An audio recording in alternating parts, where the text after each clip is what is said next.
Poi oggi è una giornata particolare anche per la questione Green Pass. Sì, è stata una giornata che ha destato molta preoccupazione, insomma io ho anche la delega al di là della portualità ho anche la delega nei trasporti, quindi si pensava ad una giornata di caos. Non è stato così fortunatamente. In tarda mattinata l'assessore regionale ai trasporti del Veneto, Lisa De Berti, anche vicepresidente della giunta regionale, può tirare un bel sospiro di sollievo.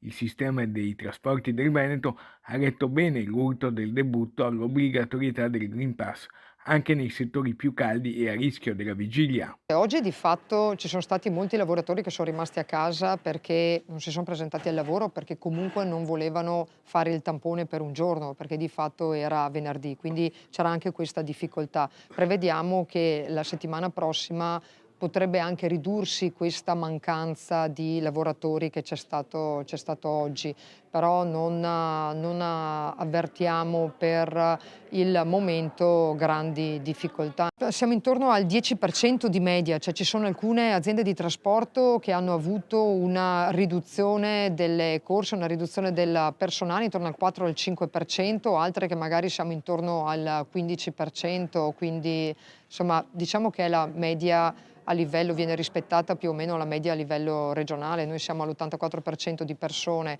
che sono state vaccinate, quindi insomma più o meno ci siamo. Poi chi non è vaccinato dobbiamo distinguere tra chi non vuole neppure farsi il tampone e avere il Green Pass e invece chi si farà il tampone, accetterà di farsi il tampone per avere il Green Pass e andare a lavorare. Quindi situazione sotto controllo. Al momento sì.